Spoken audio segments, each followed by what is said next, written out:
Okay, great. Happy to see you all today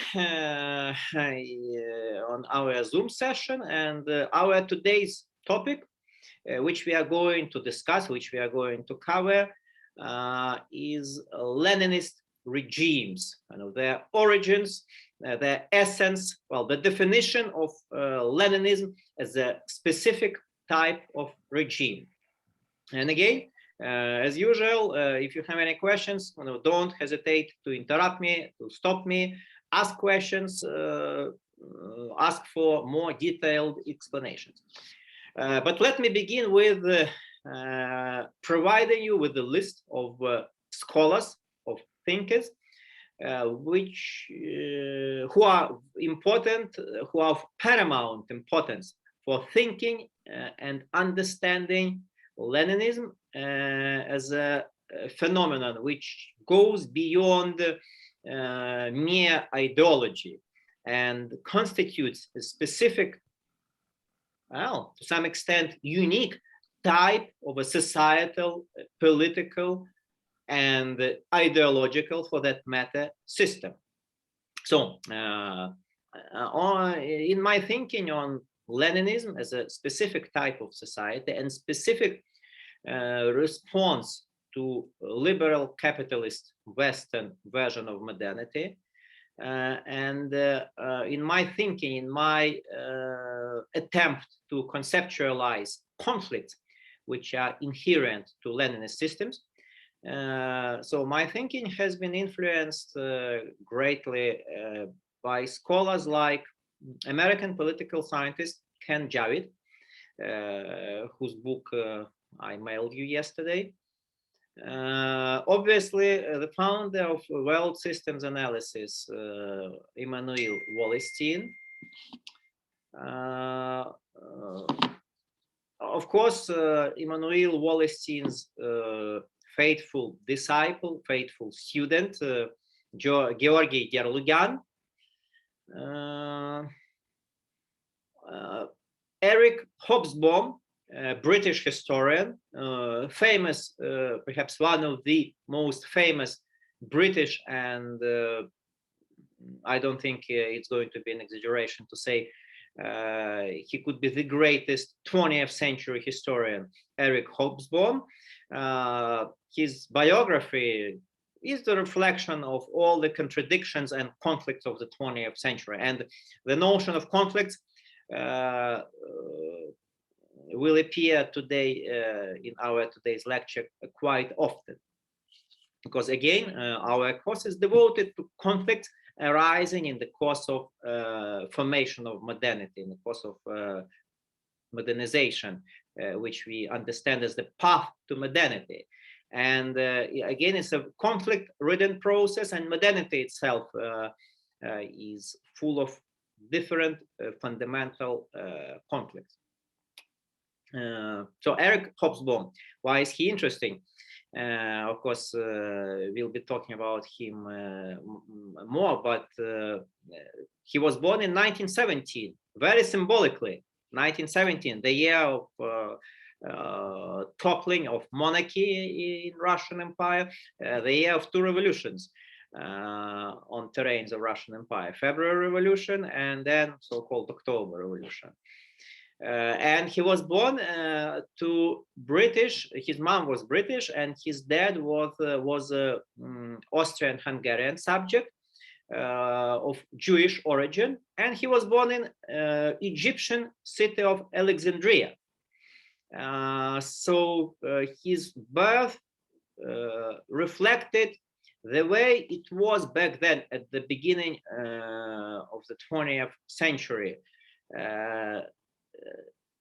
The first globalization or second globalization, although it was severely shattered by the events of World War I. Again, keep in mind that incredibly important event, World War I. We'll be talking a lot about this because it was extremely consequential for our subject matter. And if it were not for World War I, we would not have been talking about Leninist regime, because most likely there would have been none. Anyway, so he was born in Alexandria, which was basically a part of informal part, de facto part of British Empire. Then his parents moved to Paris, and he witnessed the rise of fascism in Germany, and then they settled in Britain. And he produced, this 4-volume history of modern world, beginning with French Revolution and British Industrial Revolution, and spanning to 20th century. Again, this kind of brings us back to our today's subject, Leninist regimes. Very symbolic that 20th century, in Hobsbawm perception, in Hobsbawm sense, in his scheme of things, in his scheme or explanation of history, begins in 1914 with the beginning of World War I. And it ends, guess, when did the 20th century end, according to Eric Hobsbawm in Ukrainian? When did it end, according to Hobsbawm?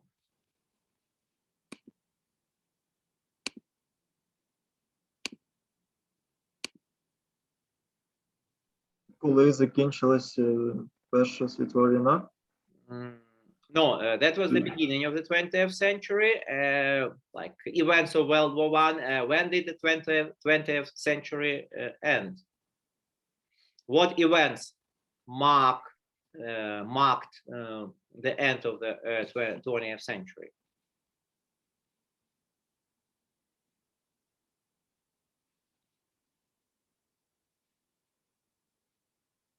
Everybody's welcome to jump in with their comments and answers. So, what events marked the end of the 20th century?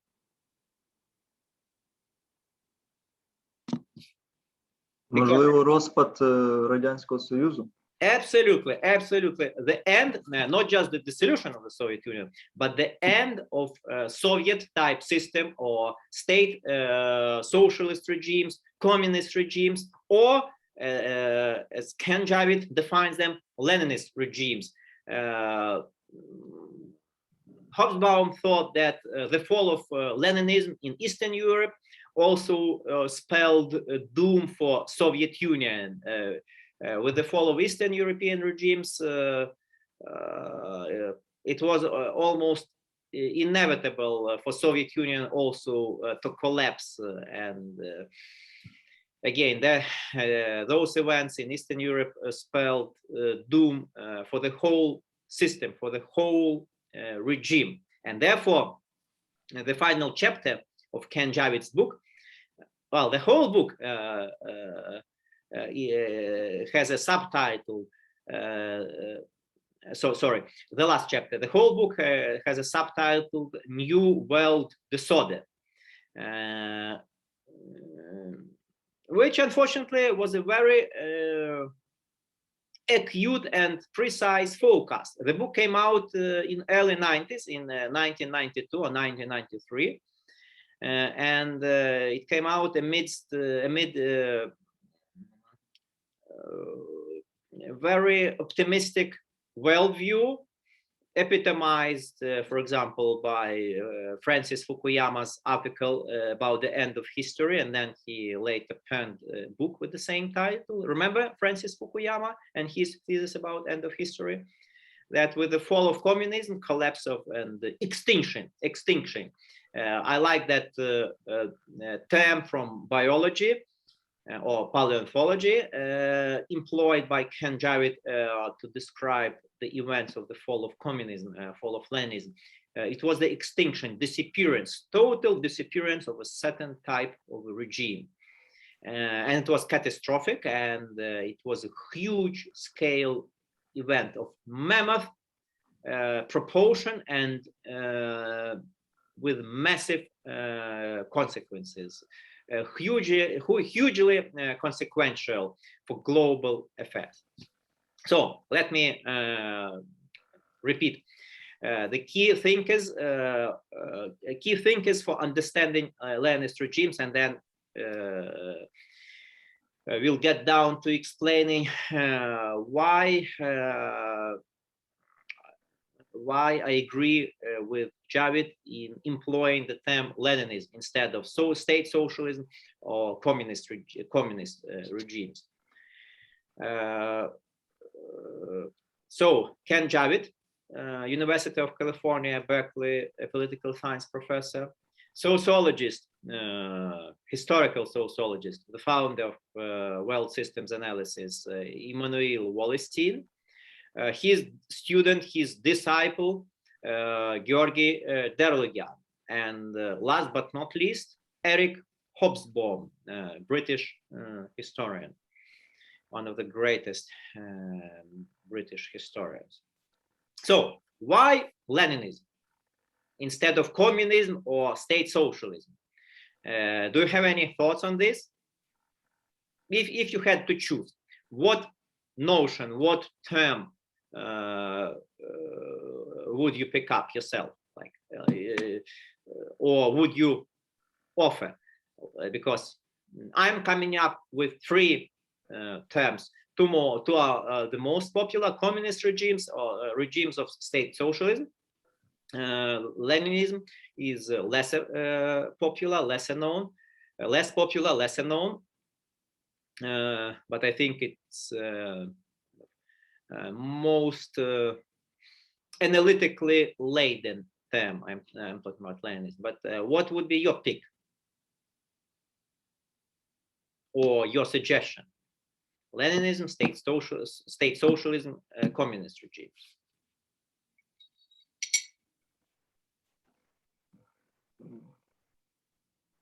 Можливо, соціалізм найбільш вдалий. Але до 65-го року, бо після 65-го року почався рух до ринкової економіки. Well, some attempts. You're talking about so-called Kosygin, Soviet Prime Minister Kosygin reforms,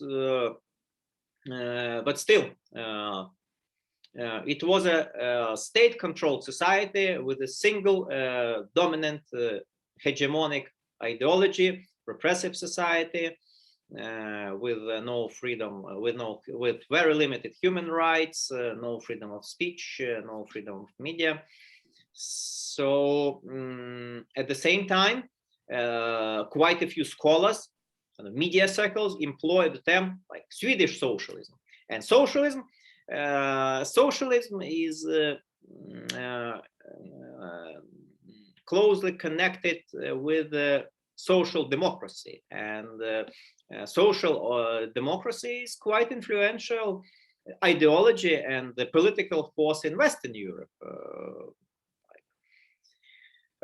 Recent elections in Germany were won by Social Democratic Party.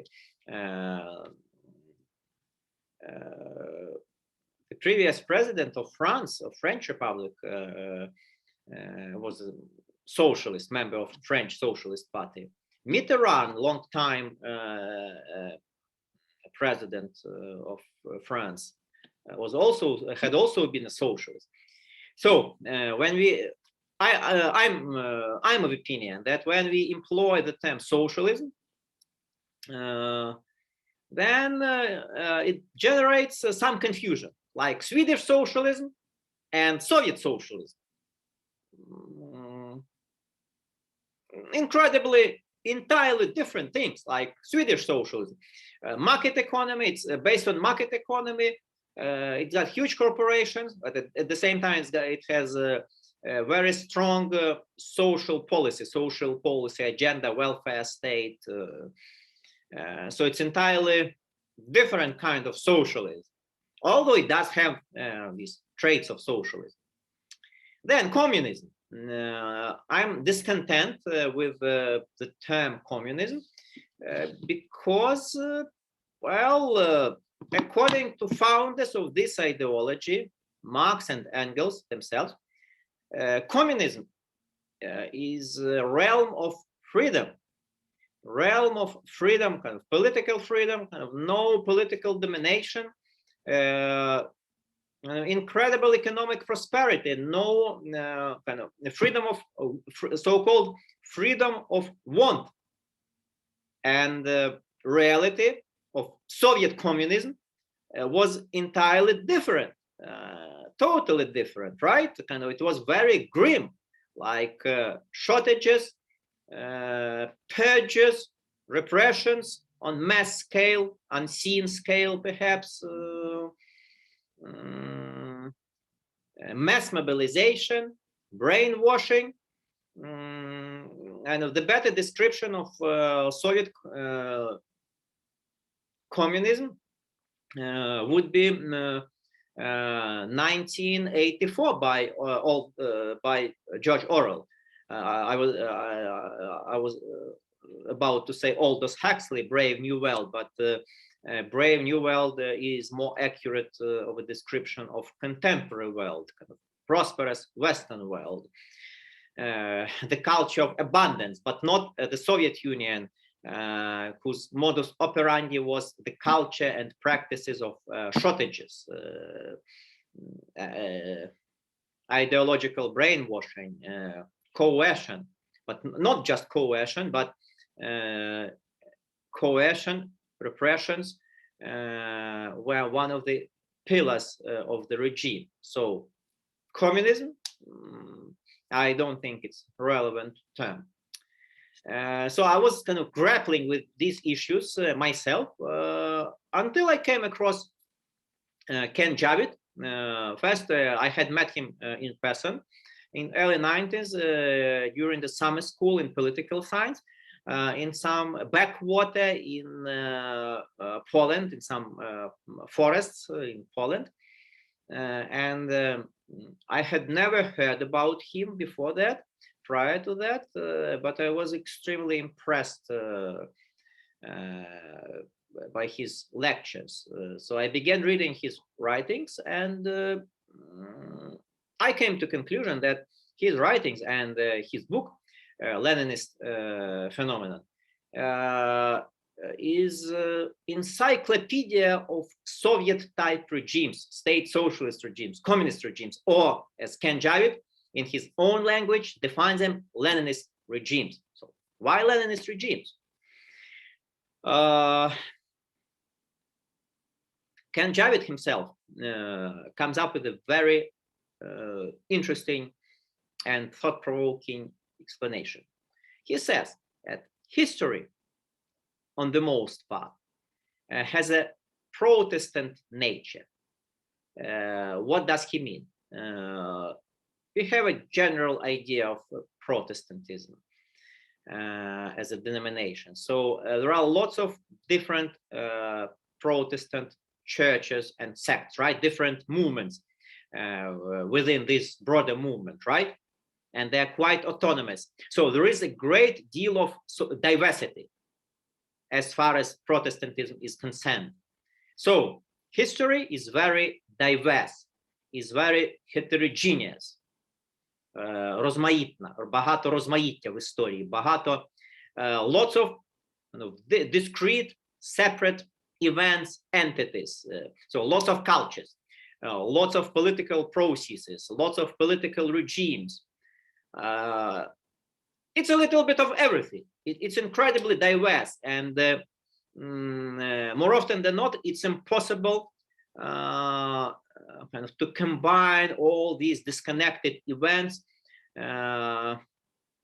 under the rubric of something uniting, under the rubric of some general notion, one fits it all, as they say. But sometimes history can be Catholic. And again, if you use this dichotomy, Protestantism and Catholicism, Protestantism is embodiment of diversity, difference, kind of disunity. I'm applying this term disunity neutrally. It does not mean good or bad. It's a description of heterogeneous nature of Protestantism. while Catholicism is more homogeneous. It constitutes civilization, recognizable civilization. When we are talking about Catholic Church, it stands out as a recognizable phenomenon, as a recognizable entity. No matter if we are talking about 11th century or 21st century, we've got the Pope, and the Holy See is in Rome, and the Pope is still the head of Catholic Church, as it used to be 1,000 years ago or 1,500 years ago, right? And of course, Catholic doctrine has also been evolving, changing, but still essentially it's the same doctrine in terms of its major message, in terms of what message it's trying to get across. Okay, do you agree with that? Protestantism, an embodiment of diversity, and Catholic moments of history as embodiment of unity, embodiment of kind of holistic system, цілісна система. Католицизм як втілення цілісної системи. And by the way, just to remind you, any questions? You want me to explain something in greater details? Just raise your hand, voice your question, and I'll be happy to provide you with additional explanation. Okay. So apart from Catholic Church itself, we can name some other examples of these Catholic moments of history, like Ottoman Empire, right? It was a kind of Ottoman Empire, Osmanska Empire, a kind of recognizable and identifiable entity, both in time and space, in cultural, political, economic, societal, and military terms, or British or Western liberalism, or liberal capitalism, and institutions associated with this mode of civilization, with this type of society, with this institutional matrix. And according to Javid, Leninism constitutes, despite the fact it was quite short-lived. The lifespan of Leninism was less than 100 years ago. In fact, it was significantly less than 100 years ago, around 70 years. And nothing in historical terms, right? Nothing. Like Romanov dynasty in Russian Empire had ruled for over 300 years. Min dynasty in China ruled for almost 300 sorry, not Min. Manchu Qin dynasty ruled China since mid 17th century till beginning of the 20th century. So almost like over 250 years. And then we are talking about 70 years. But these 70 years were very formative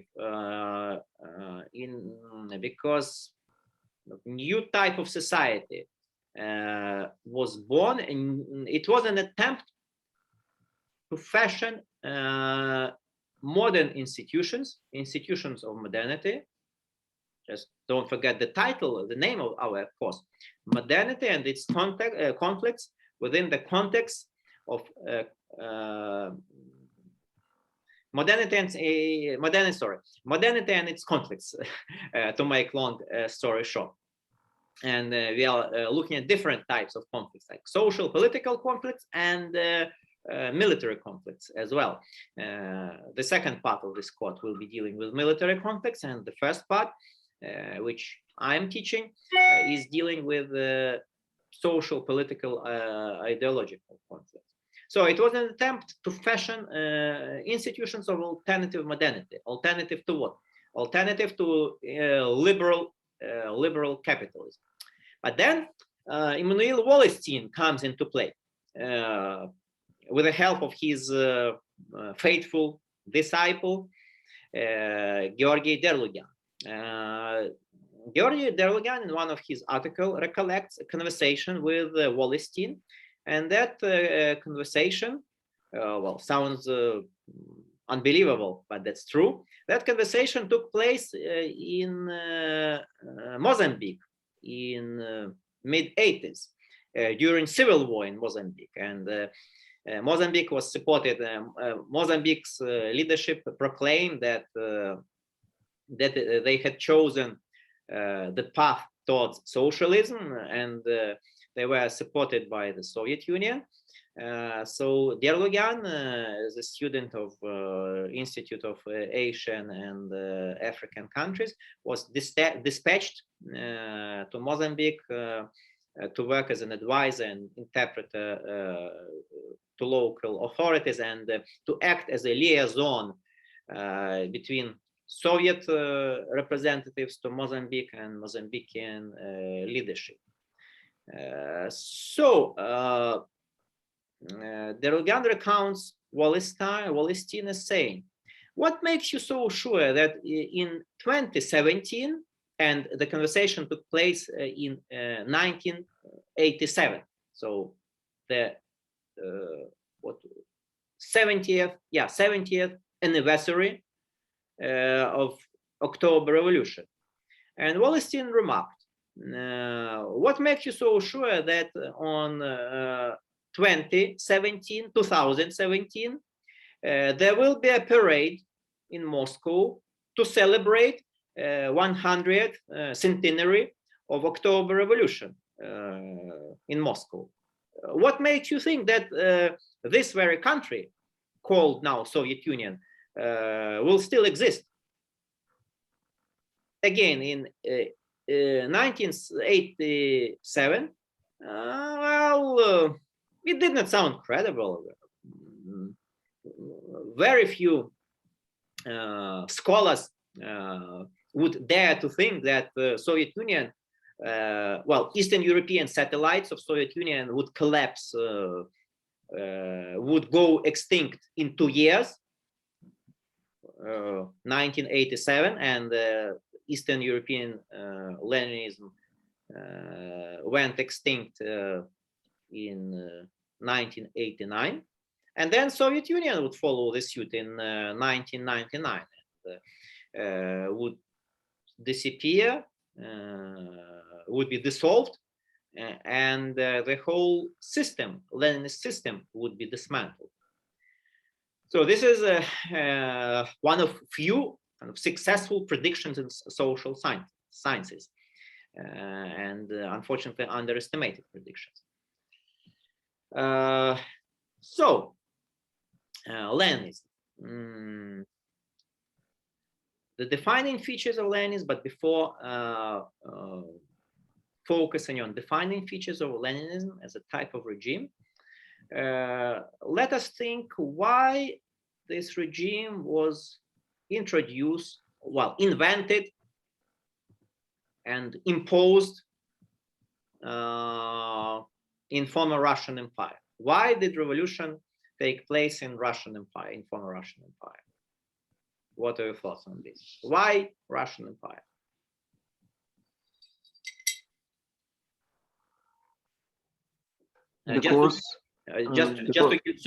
Just to give you a little hint, Lenin himself, living in exile, was very pessimistic about prospects of revolution in Russia. He wrote that, well, our generation, my generation, Lenin's generation, we are not going to see revolution happening in Russian Empire. Regime is too strong. Perhaps next generations will be able to bring down the regime, imperial regime, and bring about the radical social change, which Marxists call revolution, define as revolution. But then something happened. What was that? What was that wild historical event? Ну, по-перше, сталася Перша світова війна, але ж вона сталася не тільки з Російською імперією. Exactly. Але різниця з Російською імперією в тому, що там воювали ці крістяни. Селяни. Селяни, так, воювали селяни. І вони були озброєні і не було землі в них. Absolutely, absolutely. Very succinct, стисле, але насичене, змістовно, succinct explanation. Excellent explanation. Thank you. Well, apart from Russian Empire, also two more empires collapsed, were dissolved. Ottoman Empire and Austrian-Hungarian Empire, and German Empire also had its own revolution, and it became a republic, so-called Weimar Republic. So Russian Empire, German Empire, Austrian-Hungarian Empire, Ottoman Empire. Four empires ceased to exist. Only British Empire managed to survive World War I. So out of 5 empires which entered the war, 4 ceased to exist, and 2 out of these 4 simply disintegrated, totally disintegrated. Like compare Austrian-Hungarian Empire, look at its map, look at Austrian-Hungarian Empire on the map of Europe before the war, and look at these states which emerged after the collapse empire, after the World War I. Like it's Austria itself, German-speaking Austria, Czechoslovakia, some parts were incorporated into future Yugoslavia, Poland, so quite a few, and Hungary, last but not least Hungary. Speaking of Hungary, just a little historical joke. Hungary, between World War I and World War II, and during most of the World War II, was ruled by a regent, Admiral Horthy. So Hungary is a landlocked country, but it was ruled, Horthy was an admiral with the Austrian-Hungarian name, because he was a real admiral. So Hungary had still has no access to sea, nor it was a monarchy, but it was ruled by a regent, and regent is normally as someone who oversees the affairs of the kingdom, of the realm, while the legitimate king is coming of age, while a legitimate monarch is underage, is a minor, is a kid. So Admiral was a ruler of landlocked country on behalf of non-existent king. So again, a very tricky situation. One of the outcomes of the World War I and its disruption, because now it's popular to talk about disruption, being smart and savvy in the age of disruption, but our age of disruption is nothing in comparison with age of disruption generated by World War I and subsequent events, like these civil wars, conflicts, and then emergence of these repressive totalitarian systems like Leninist system and fascist systems. So again, we live, we still live in interesting times, but they are not as disruptive as events of the beginning of the 20th century were. So two more remarks. Friedrich Engels, he wrote in one of his articles or letters in late 19th century, so about 20 years, at least 20 years before the World War I, that there would be a huge war in Europe, and that war would become a global conflict. And as the result of that war, traditional monarchies, traditional empires would be destroyed, and nobody would even bother to pick up these royal crowns from the ground because of this amount of destruction brought about by that future global conflict, global war. And Georgy Derlogyan, he wrote an article where he came up with the notion or with the idea that World War I was a collective suicide for Europe. And quite a few historians, well, they're puzzled why World War I happened. Of course, the world was conflict-ridden, but these were more, well, relatively, well, not local, but regional conflicts. And Germany was growing, and the German Empire was growing, and so were ambitions of German Empire. It grew very ambitious, and German leadership thought that, well, the world was unjust, that they were too late to colonize the world outside of Europe, outside of the European proper. And this, although Germany did have a colonial empire, and it was quite big, like contemporary Tanzania, a huge African country, at least twice the size of Germany, or 3 times the size of Germany. Namibia, if they waited for some time, they would discover diamonds there in Namibia. And on the top of that, Germans were extremely bad colonial administrators. They didn't know what to do with their colonies. They were not profitable. They were losing money because, unlike British and French, they didn't have any experience in these colonial undertakings. So their rule was extremely ruthless, brutal. In Namibia, for example, they basically organized a genocide against local population. There was a rebellion against German rule, and the Germans replied with genocide. And they were unhappy that they didn't have enough colonies, but they were a burden for them. So instead of focusing on economic growth, instead of focusing on conquering markets, they decided to start the war, which became a World War I and lasted for 4 years. And I'm talking a lot about events of World War I and surrounding events, because it was something that triggered all these revolutions, and revolution in Russian Empire. Again, let me quote Georgy Derlogyan. He defines that revolution, which happened in October, which happened in Russian Empire.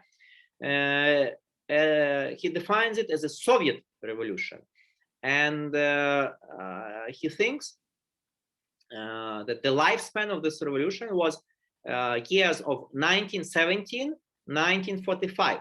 So after World War II, Soviet Union emerged as a military industrial superpower. And then we can legitimately claim that kind of period of revolutionary transformation ended. And then regime, kind of Soviet regime, Leninist regime,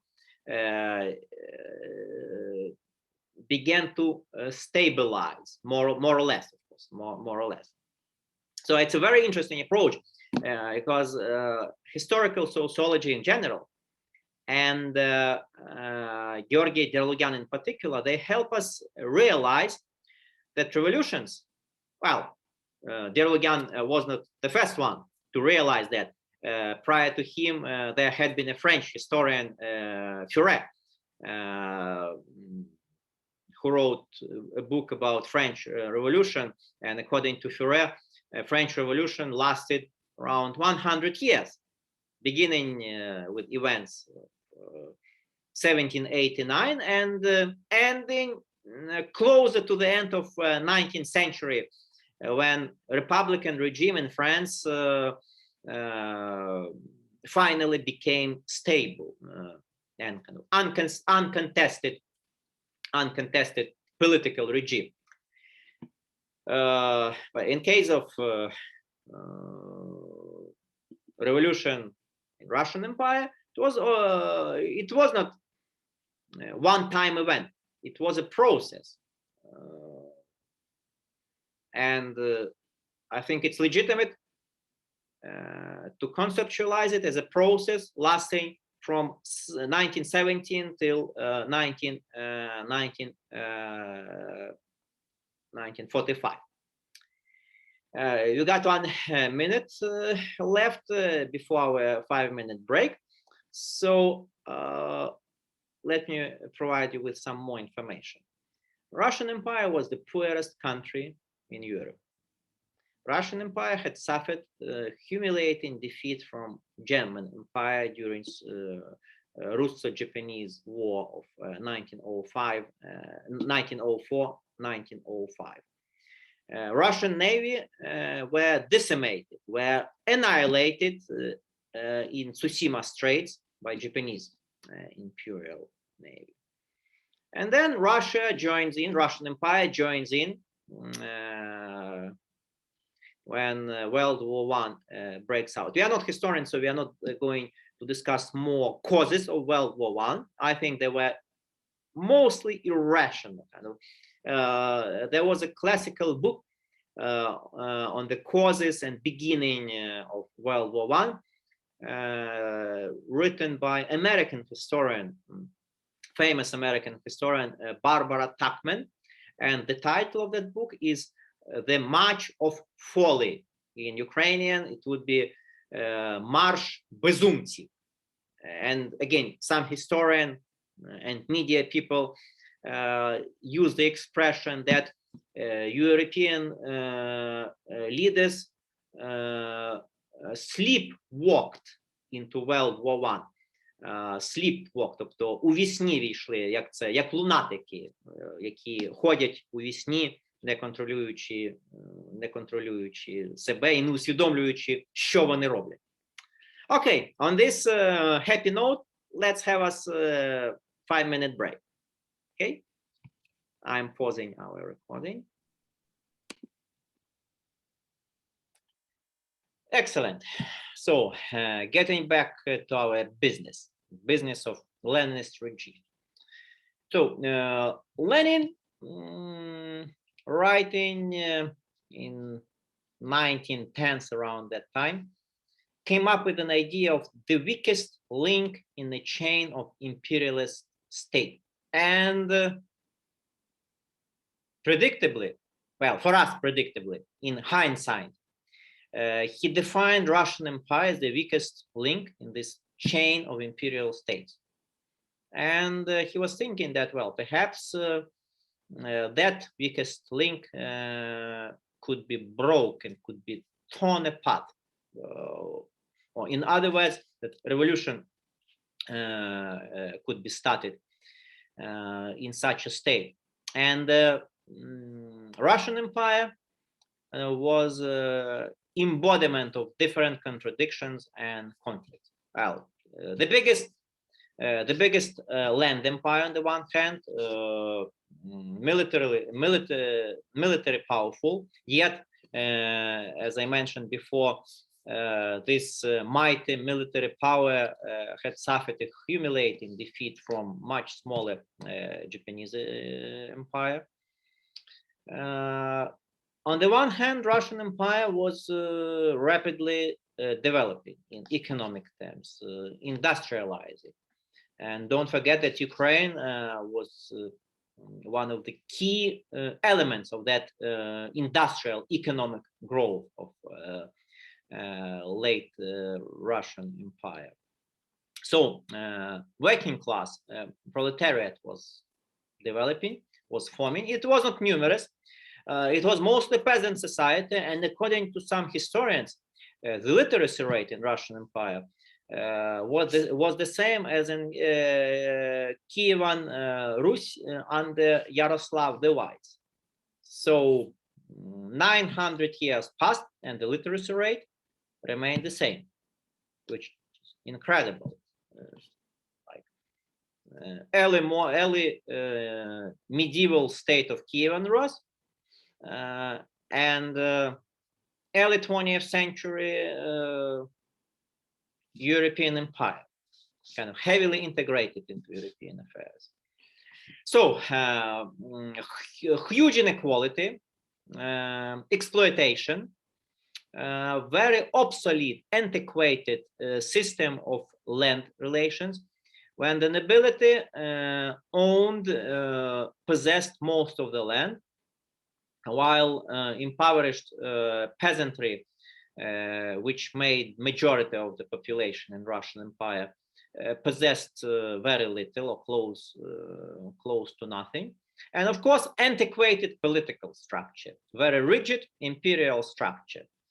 Well, after revolution of 1905, 1907, some elements of parliamentarism were introduced, constitutionalism, but they were extremely limited, and they were at whims of the sovereign, at whims of the emperor.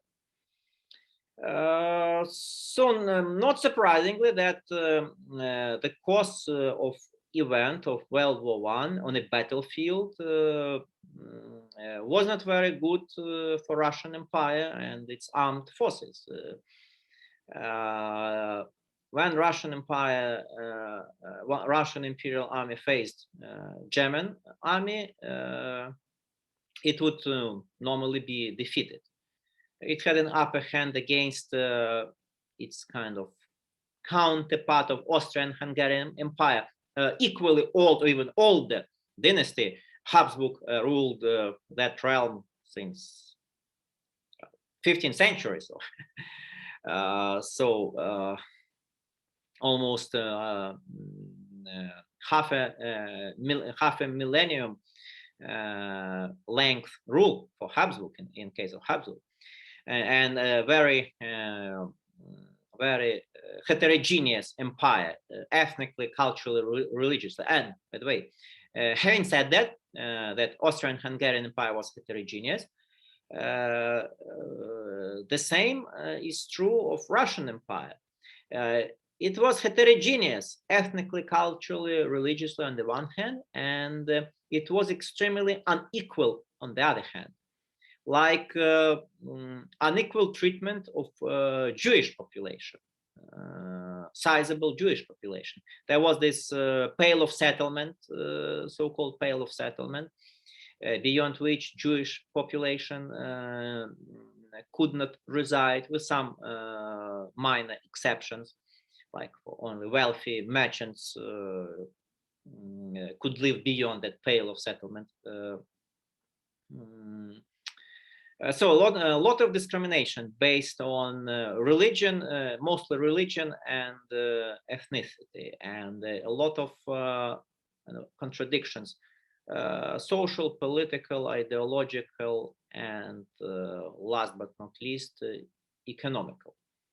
And again, here comes into play, into our scheme of things, well, systems analysis, and I'm trying to combine in my historical sociology of Leninist regimes.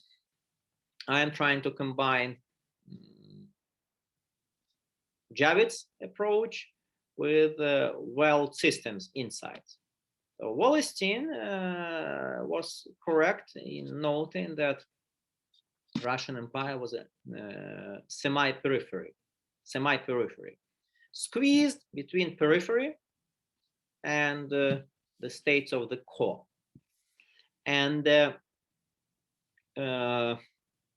some of Immanuel Wallerstein's colleagues came up with the notion of, and I think pretty useful notion, contradictions of semi-peripheral development. Contradictions of semi-peripheral development. I think it's, again, very useful, very insightful, because again, semi-periphery is full of conflicts. Why? Because it combines mutually exclusive elements, those of periphery, and of pure periphery, and those of core states. And semi-peripheries, more often than not, and especially in case of semi-peripheral states with a sizable military, which managed to show its military prowess, they strive for membership in the core. They strive to join the states of the core of world system, which make their behavior on the global scale pretty aggressive, and they cannot compete economically. But in case of Russian Empire, due to size, territorial size, and demography, it could try to compete militarily. So that was one of the reasons why. So Russian Empire was heavily dependent on capital, on Western capital, mostly French capital. That's the reason why and we also have to keep that in mind and kind of unleash our sociological imagination and think sociologically, not historically, not psychologically, but sociologically. Because rulers of Russian Empire, they were essentially of German origin, right? They were ethnic Russian emperors. They were ethnic Germans. There was this apocryphal story when Emperor Alexander III, he ordered historians to investigate the origins of one of his predecessors. Let me see, it was his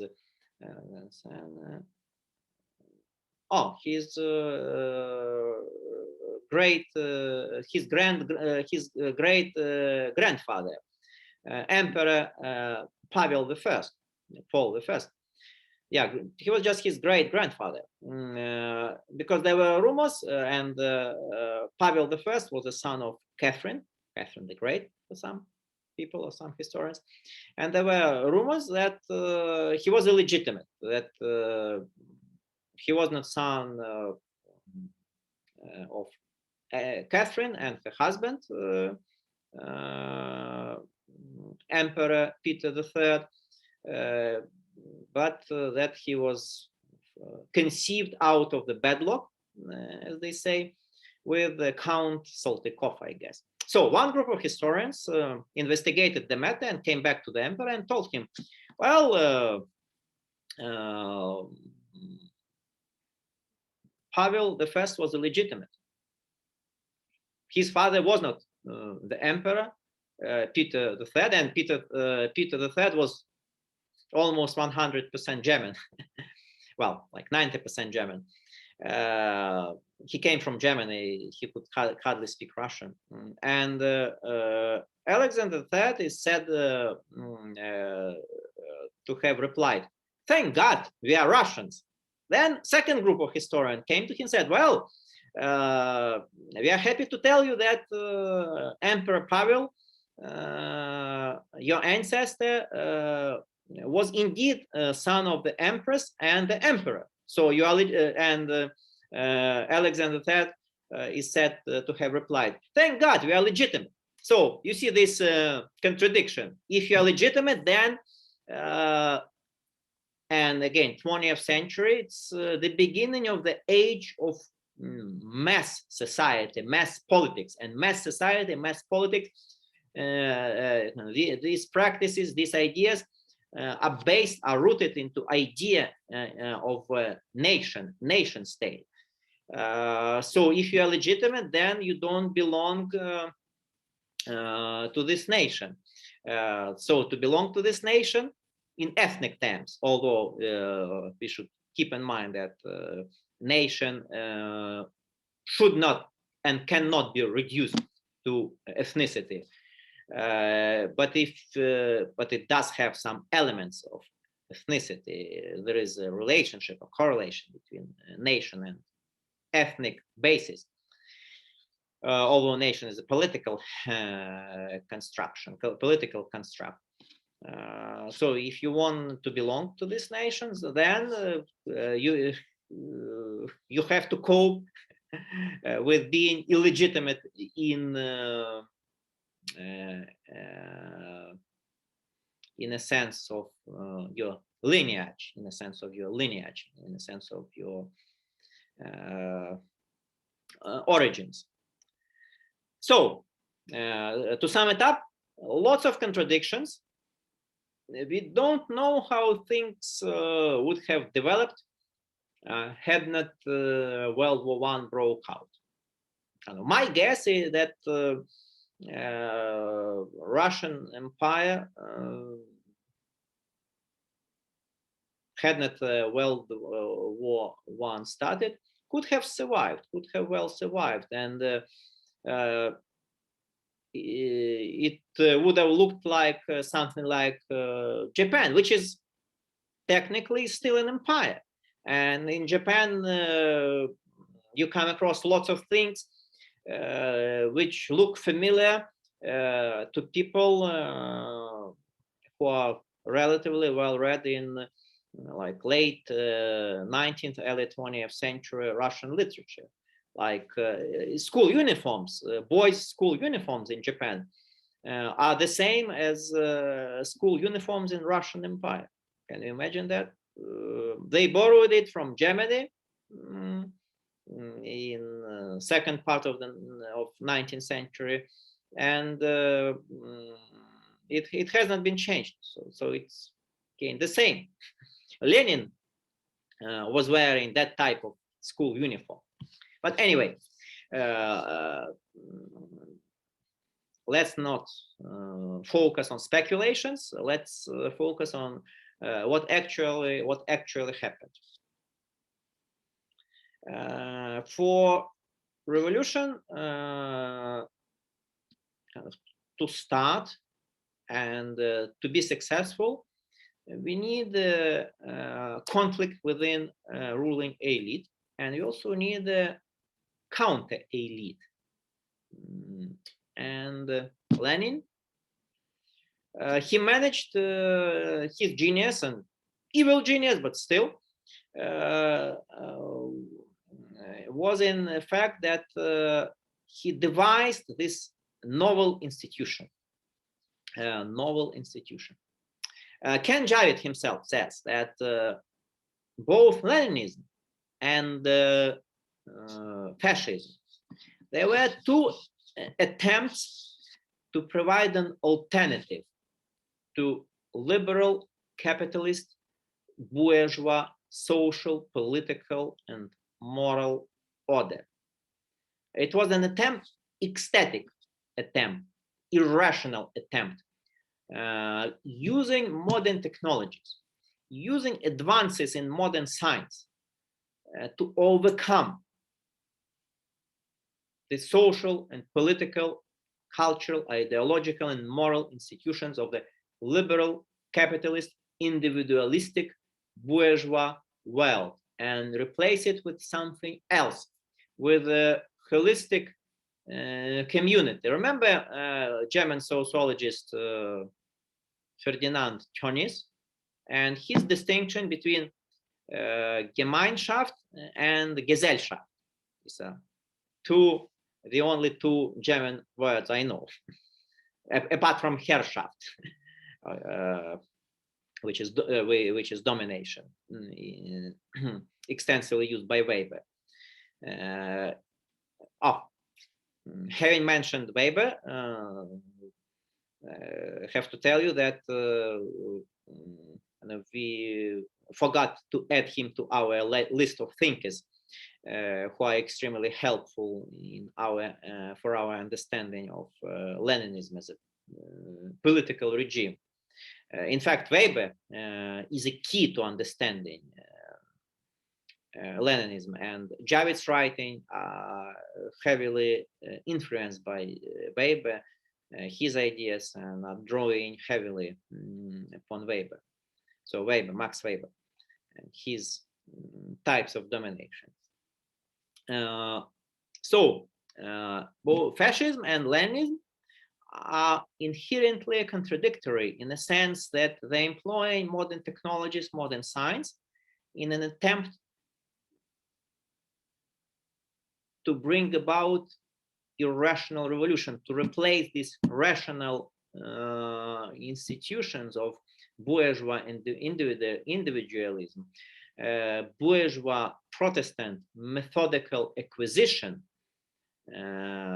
These are all Max Weber's notions, with something else, with something irrational, with a thrust to future, to new institutions. But Marxism or Leninist regimes are different, that they were based on quite powerful sets of theories developed by Marx, Engels, and their followers. But anyway, without Lenin, Marxism would have probably remained as an influential theory and no more than exotic ideology. Lenin kind of brought it to political life because he came up with an idea of combining two mutually exclusive, conflicting entities. He came up with, well, he did not use these exact terms, but he provided the description that fits neatly, kind of dovetails with the explanation provided by Ken Javid. And Ken Javid defines defining feature, so to speak, for Ken Javid, the defining feature of Leninism is the notion of impersonal charisma. It's very interesting. I think it's a breakthrough achievement in terms of thinking about social and political institutions and processes and ideological formations. Because for Max Weber, charisma is an attribute of an individual, right? As such, charisma, charismatic type of leadership, charismatic domination, it opposes both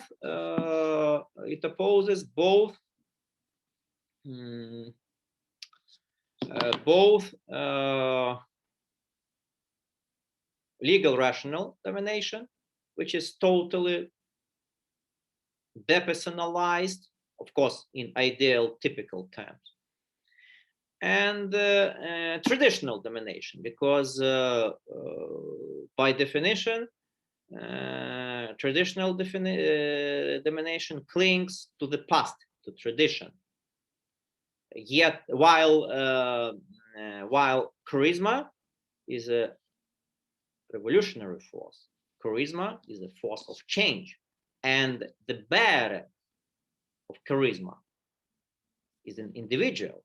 Weber often cites example of Jesus Christ as a kind of charismatic figure, because Christ, if you conduct a very simple content analysis of Christ preaching and teaching, he often says that it is said that so and so, but I say that it should be different. Remember, he's famous. It's not meant for Saturday, it's a Saturday for man, right? So, and Saturday is a holiday in Judaism. So he revises. Well, he's not just revising. He's giving a total overhaul to religious teaching, while claiming that he is a part of that teaching. He is a son of God, son of Jewish God, to simplify things. So charisma, traditionally, and according to Weber, had always been seen as a revolutionary force, but a revolutionary force owned by an individual. So when we are talking about charismatic leadership, charismatic rule, we are talking about individual who opposes either structures, this iron cage of legal, rational, bureaucratic, capitalist, impersonal modernity, institutions of that legal, rational, depersonalized modernity, or opposes that stubborn tradition of old Gemeinschaft. And Lenin came up with the revolutionary idea of so-called professional revolutionaries. So on the one hand, if you are a professional revolutionary, you are a charismatic, you are individual, heroic individual, but you are defined as such as long as and only as long as you are a member of a bigger group, a member of a party. Ken Javid offers a very insightful comparison. Party, any party, is a bureaucracy.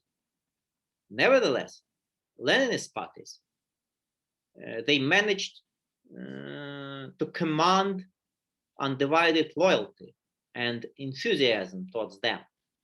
So remember French thinker Alexis de Tocqueville, famous thinker, who wrote extremely famous volume Democracy in America, and also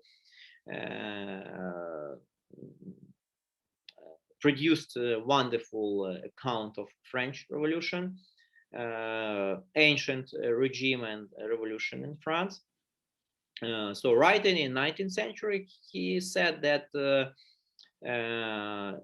despotic regimes, tyrannies, they don't care what subjects, what people think about them, as long as people, subjects are obedient. So you may think in a kind of traditional type of tyranny, you may think whatever you want about your rulers, as long as you behave, as long as you stay within regime imposed boundaries, as long as you are obedient. Leninist regimes are not like that. They are totally different. They're like that society described in Orwell's 1984. They demand undivided loyalty. They demand affection from its subjects. They demand sacrifice from its subjects. So they are bureaucracies, yet they succeeded in transforming themselves into charismatic bureaucracies. Just think about this, because again, it's contradiction in terms, because bureaucracy is dull. Bureaucracy is about procedure. Bureaucracy is about following the law. Again, it's kind of not for nothing. Weber defined this type of domination as legal, rational, and legality and rationality. Kind of nothing personal, as they say, nothing unpredictable, nothing ecstatic. And ecstatic is the Greek for impulsive, unpredictable, revolutionary. So Ken Javid says, can you imagine someone dying for DMV? DMV stands for Department of Motors and Vehicles. It's American equivalent of our Servisny Center MVS, or prior to that we had this state road inspectors, state road inspectorate, DAI. So imagine, I'll say that in Ukrainian, then switch back to English. Джавід каже, ви можете уявити, що хто-небудь би героїчно гинув з думкою чи заради державної автоінспекції? Абсолютно неможливо, тому що це бюрократія, ну, яка не викликає ніяких в нас емоцій. Вона є, тому що вона виконує певні функції, корисні функції, і ми так само до неї ставимося абсолютно беземоційно. Потрібно отримати права, йдемо, отримаємо, ну, коли штрафують, сплачуємо штраф. І, власне, партія, будь-яка партія, це теж збіговисько бюрократів. Тим не менш, партії ленінського типу, вони спромоглися викликати цю емоційну прив'язаність по відношенню до себе, цю undivided loyalty and affection, тобто захоплення, відданість, affection, навіть любов до себе. Тобто радикальна відмінність з цим традиційним деспотизмом, який не втручається в ваші приватні справи. So, traditional despoty, доки ви демонструєте лояльність в своїй зовнішній поведінці. Ви слухаєтесь, ви сплачуєте податки, робите те, що вам говорять, і традиційних деспотів не цікавить, що у вас в голові. 20th century, totalitarian regimes, they are totally, entirely different. They want to know what's going on inside your head. They don't want you to have some dangerous thoughts. Again, they want, that's why they are totalitarian. They want to mobilize your physical strength, your loyalty, and your mental capacity for the service of regime. So I think, kind of to say, extremely interesting, kind of, critically important points. So, impersonal charisma, owned, belonging to the party as a collective entity. And that gave a very strong, unusual, but very strong incentive to newly recruited members. Having joined the party, you almost immediately become a member of exclusive community, a community of virtuosio, virtuous community. Max Weber often used the term borrowed from music, virtuoso, music, religious virtuoso. And by the way, this term is linked to term virtue. Virtue is worth, value. So being virtuoso, like we say that he put up virtuoso violin performance, that it was fantastic, brilliant. So having joined this community, Leninist community, you become a member of exclusive group of people who claim very important thing. They claim that they possess the knowledge of inexorable laws of history, inexorable, unavoidable laws of history, kind of natural laws of history, because they are Marxist.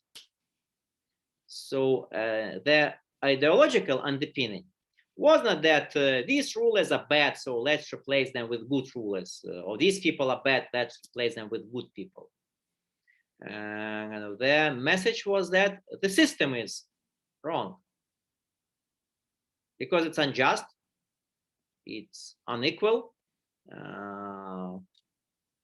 You've got the dominance of ruling classes, and the state is just but an executive committee of the ruling class, and in capitalist society it's bourgeoisie, and in case of Russian Empire you've got this strange mixture, hybrid regime, as it's popular to say nowadays, hybrid regime combining bourgeoisie with a representative of traditional landed aristocracy, with an emperor at the top, also again antiquated system, an absolute monarch at the beginning of the 20th century, and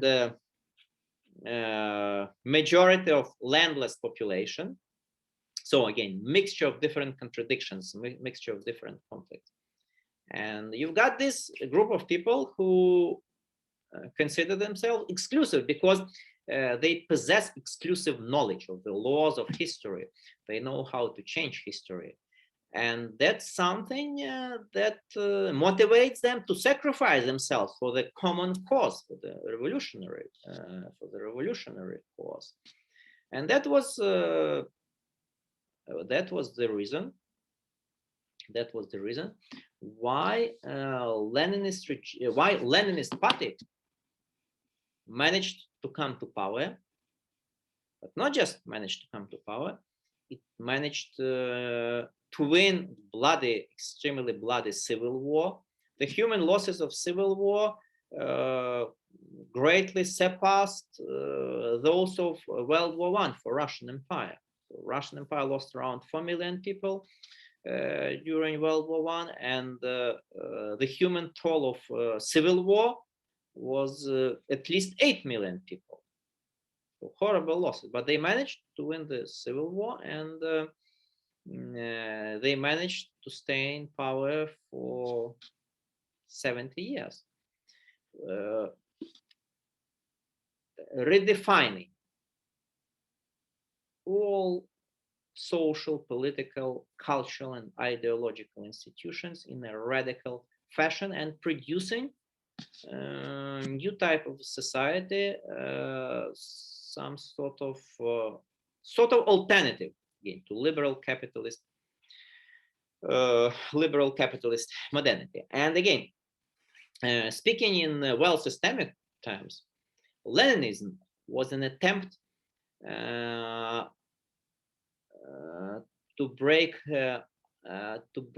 through that dependency on nations of the core, and to introduce so-called catch-up development, catch up with leading nations and even others. But there was more than that. Leninists claimed that since they knew the laws of history, they would be able to manage not just to catch up with leading nations, but to overtake them. They claimed that their project was not just another project of modernity. It was entirely new project, bringing about system never seen before. But in reality, the system that Bolsheviks, so-called Bolsheviks, followers of Lenin, introduced was modeled on practices of a military-industrial complex of German Empire during World War I, because it was a society of high degree of mobilization, not just military mobilization, but economic mobilization, ideological mobilization, and concentration of production forces in private hands. And Lenin himself wrote that German Empire shows us German Empire is one step behind socialism, because they achieved incredible concentration of means of production, and the state plays a critical role in managing economic affairs. So we just have to match that concentration of economic means, which is, according to some thinkers, it's a defining feature of socialism. So we have to match them with the political shell, with a new political shell. because economic background had already been created by this state monopolistic capitalism. But again, Leninism, American social scientist, mid-20th century, Philip Selznick, defined Leninism and Leninist type of party as an organizational weapon. Organizational weapon. Very neat description and definition. So weapon organization which can be used as a weapon of destruction of its enemies and as a tool to bring about radical societal changes. I think that's extremely well taken point and very relevant notion. How much time do you have left, guys? Здається, Maybe 5. Oh, 7 minutes, right? Yes. Вже перезакінчилось 3 хвилини назад. Oh, sorry. Sorry. We have no time at all. Yes. Sorry. So let me wrap it up. So Leninism was a political and ideological and organizational phenomenon which emerged in a semi-peripheral country, and it was motivated by the desire to get rid of this dependency on core nations. It was motivated by desire to modernize, radically modernize the nation in question. And its defining feature in political and ideological terms was impersonal charisma. And then next week we'll talk about stages of evolution, stages of developmental stages of Leninist regime, and the contradictions of every stage, and how these contradictions, how these conflicts tore the whole system apart and caused its undoing, brought it down. Okay, thank you. And have you got any questions, comments, suggestions? Thank a lot. Thank you. Thank you for joining us today. And okay, you've got the reading. And if you have any questions, and I hope you will have a lot of questions, just get in touch with me in our Telegram group, Telegram chat. Okay. окей. Окей. Okay, it was great seeing you all today, and enjoy the rest of the day. And little reminder, we are going to have a lecture today in 2 hours, in fact, delivered by Ukraine's ambassador to Japan. And it's going to be marvelous because he's a really interesting guy.